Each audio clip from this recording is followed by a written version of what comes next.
Hey, welcome back to Clear Talk English. I'm Sarah, and today we are talking about something that honestly a lot of people feel but don't always talk about.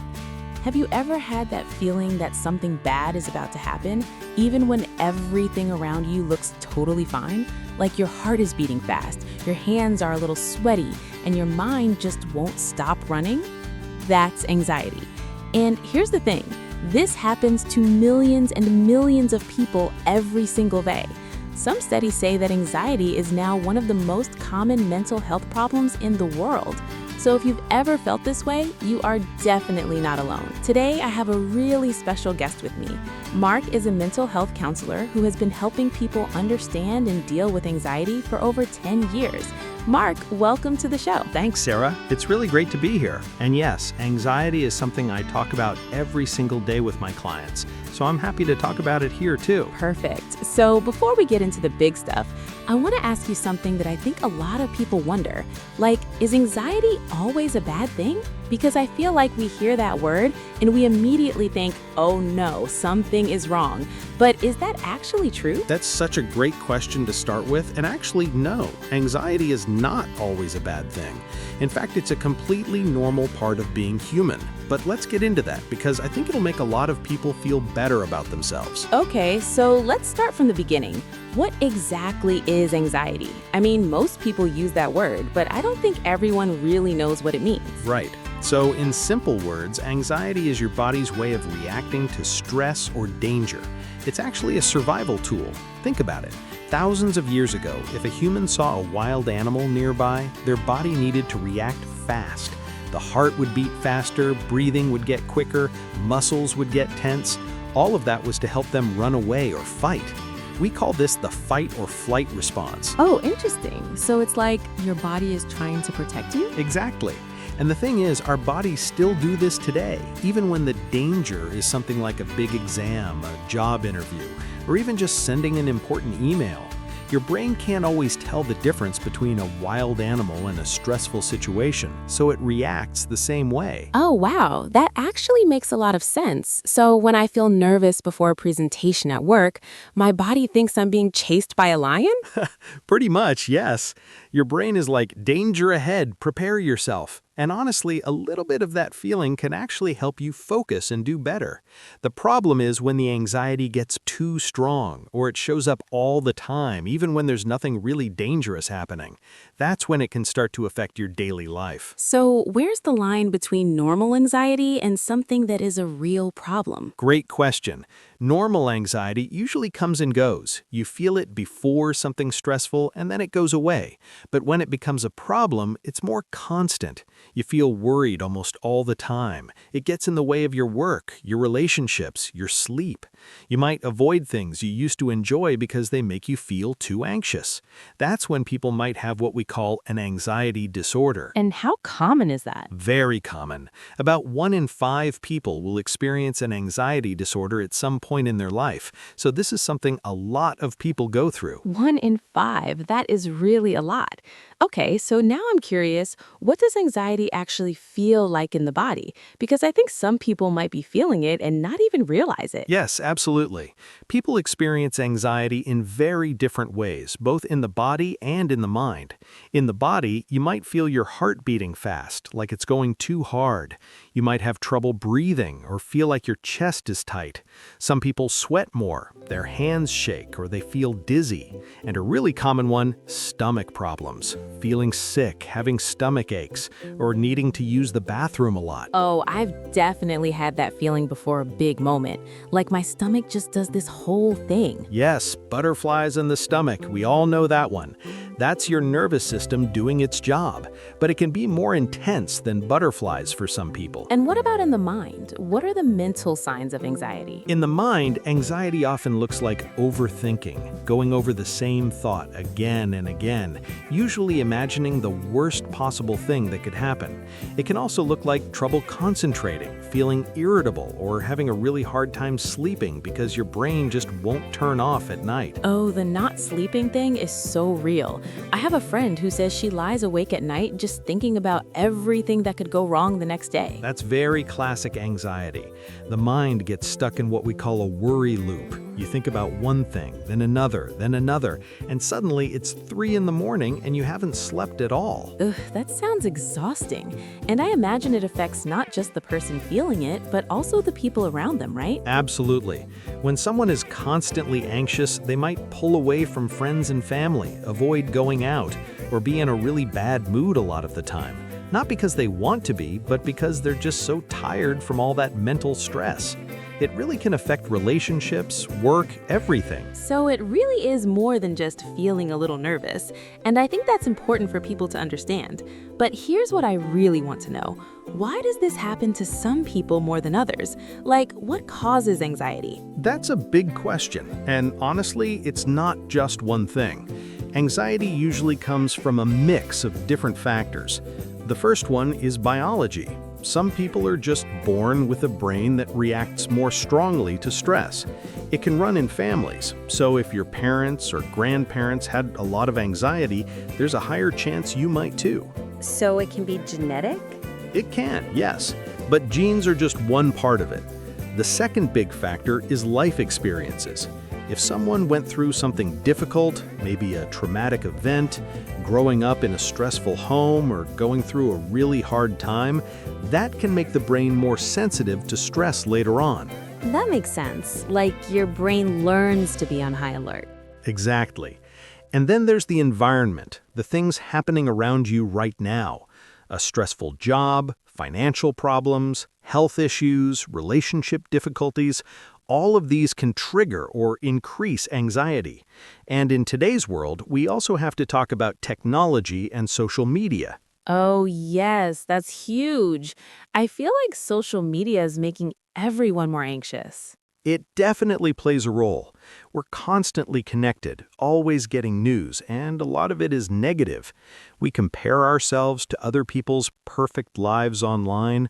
We never really disconnect. And that constant stimulation keeps the brain in a kind of permanent stress mode. And with young people especially, right? I mean, teenagers today grow up with all of this pressure from social media. Yes, anxiety rates in young people have gone up a lot in recent years, and that's a really concerning trend. But the good news is, once you understand where the anxiety is coming from, you can actually do something about it. And that's exactly what I want to talk about next, because I think a lot of people feel like anxiety is just something you have to live with. But that's not true, is it? Not at all. There's actually a lot you can do. And I want to start with the small, everyday things, because a lot of people think they need to wait until they're in a really bad place before they start doing something. But you can start today with simple habits. Okay, I love practical tips. Let's hear them. The first one, and this might sound too simple, but breathing.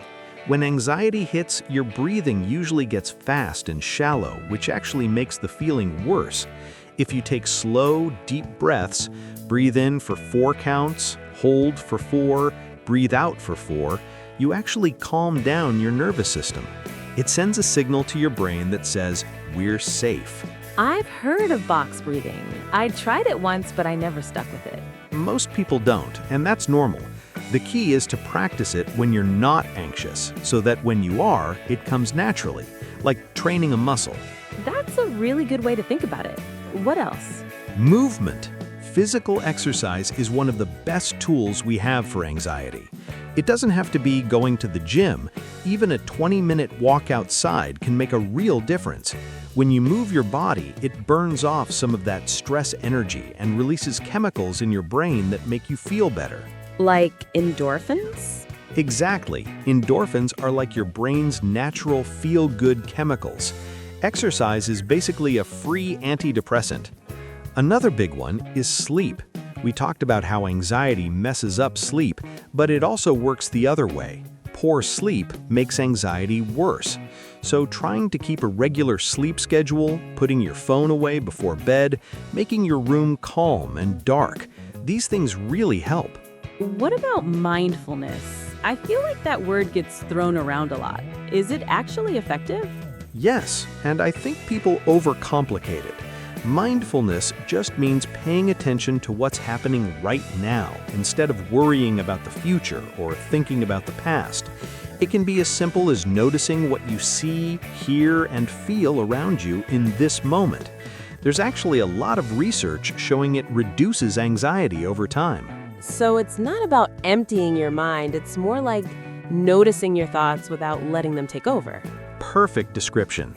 You're not trying to stop the thoughts, you're just watching them like clouds passing in the sky.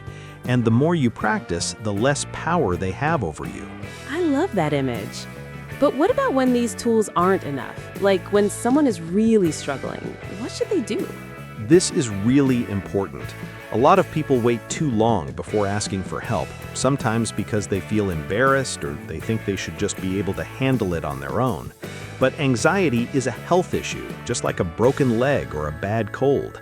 You wouldn't be embarrassed to see a doctor for those things. That's such a good comparison. I think there's still a lot of stigma around mental health. There is, and it's slowly getting better, but yes, it's still a barrier. So when should someone seek professional help? If the anxiety is affecting your daily life, if you're avoiding things, can't sleep, can't focus at work or school, if you're feeling down or hopeless, please talk to someone, a doctor, a counselor, a therapist. And what kind of treatments are out there? The most common and effective one is called CBT, Cognitive Behavioral Therapy. It's a type of therapy where you learn to recognize the thoughts that are causing anxiety and change the way you respond to them. It's very practical. You learn actual skills you can use in real life.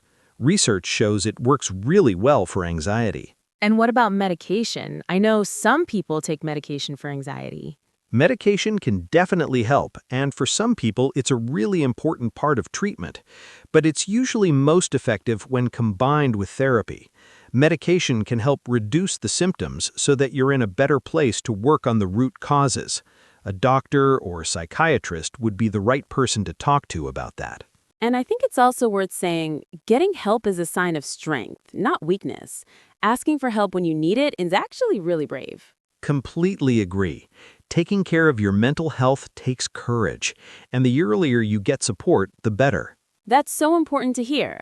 And I want to go back to something you said earlier about how anxiety can show up at work, at school, in relationships. Because I think the context really matters, right? Like anxiety at school feels different from anxiety at work. Absolutely. And this is something I think is really worth talking about because a lot of people don't connect the dots. They think, I'm just stressed at work, or I'm just nervous about school. They don't realize that what they're experiencing might actually be anxiety that needs attention. Let's start with school and students, since a lot of our listeners might be students right now. What does anxiety look like for them? For students, anxiety often shows up around exams and performance, what we call test anxiety. But it can also be social anxiety, feeling very nervous about speaking in class, being judged by other students, or making new friends. And the pressure to do well, especially with social media showing everyone's perfect results, can make things much worse. I remember that feeling so well. Like, before an exam, my mind would just go blank, even if I had studied a lot. That's classic test anxiety. The stress actually blocks your ability to think clearly. Your brain is in survival mode, not learning mode. And one thing I always tell students, preparing well helps, but so does taking care of your body the night before. Good sleep, a proper meal, even a short walk before the exam. These things genuinely help your brain work better. Okay, and what about anxiety at work? Because I feel like adults sometimes feel embarrassed to say they're anxious at their job, like they should just be able to handle it. Workplace anxiety is incredibly common and very underreported, exactly for that reason. A lot of adults feel like admitting anxiety at work makes them look weak or unprofessional. But the reality is, the modern workplace can be a real source of stress. Tight deadlines, difficult managers, the pressure to always be available, fear of losing your job, these are legitimate stressors. And now with remote work and being on your phone all the time, it's like you can never really leave work, right? Exactly. The line between work time and personal time has become very blurry for a lot of people. And when you can't switch off, your stress levels stay high constantly, That's a recipe for anxiety and burnout. Setting clear boundaries, like not checking emails after a certain hour, is actually a mental health strategy, not just a preference. I love that framing. And what about relationships? How does anxiety affect the people we love? Relationships are one of the areas where anxiety causes a lot of quiet pain. Anxious people often overthink things their partner says or doesn't say. They might constantly seek reassurance, like asking, "Are you upset with me?" over and over. Or they might pull away and avoid deep connections because intimacy feels scary. It can create a lot of misunderstanding. So anxiety can make someone seem distant or needy when actually they're just really scared. Perfectly put. And that's why communication is so important. If you're someone who deals with anxiety, being open with the people close to you, explaining how it works for you, can make a huge difference. And if you're the partner or friend of someone with anxiety, patience and understanding go a long way. That's really valuable advice, and I think it connects to something bigger, the idea that anxiety isn't just a personal problem, it touches everything around you. So getting better really matters for everyone in your life. Yes, and on that note, I want to say something to anyone listening right now who is going through this. You are not a burden. You are not broken. Anxiety is something that happens to you, not something that defines you. I think that's one of the most important things said today. Okay, I do want to end on a truly hopeful note because I think it's important to talk about what life can look like on the other side. Like, can people actually get better from anxiety disorders? Fully better? Yes, and I say that with confidence because I see it happen with my clients all the time. Anxiety disorders are very treatable. With the right support and the right tools, most people see a huge improvement. For many, anxiety becomes something they can manage really well. It might still show up sometimes, but it doesn't control their life anymore. That's really reassuring to hear, and I think that's the key message. You don't have to just deal with it forever. Exactly. The brain is incredibly adaptable. Scientists call this neuroplasticity. You can actually rewire your brain's responses over time through consistent practice and support. It takes time and effort, but it is absolutely possible. I love the idea that your brain can change, like you're not stuck with how you feel right now. You're never stuck, and even small steps count. If you start sleeping a little better, or you go for that walk, or you talk to one person about how you're feeling, those are all real steps forward. That's beautiful. I think that's a perfect place to wrap up. Mark, honestly, this conversation has been so helpful. Thank you so much for being here today. Thank you for having me, Sarah. And to everyone listening, take care of yourselves. You deserve to feel good. And that's a wrap on today's episode of Clear Talk English. I really hope this conversation gave you something useful, whether that's a new way to understand anxiety, a tip you want to try, or just the feeling that you're not alone in this. If you enjoyed this episode, it would mean the world to me if you hit the subscribe button. That way you won't miss any future episodes. We have so many more great conversations coming up. And if you found today's episode helpful, please give it a like. It really helps other people find the show and get access to conversations just like this one. I also want to hear from you. Have you ever dealt with anxiety? What helps you the most? Leave a comment below. Seriously, I read every single one, and your story might help someone else who is going through the same thing. Thanks again to Mark for joining us today. And thank you to everyone who was listening. I'll see you in the next episode. Take care of yourselves, and remember, your mind matters.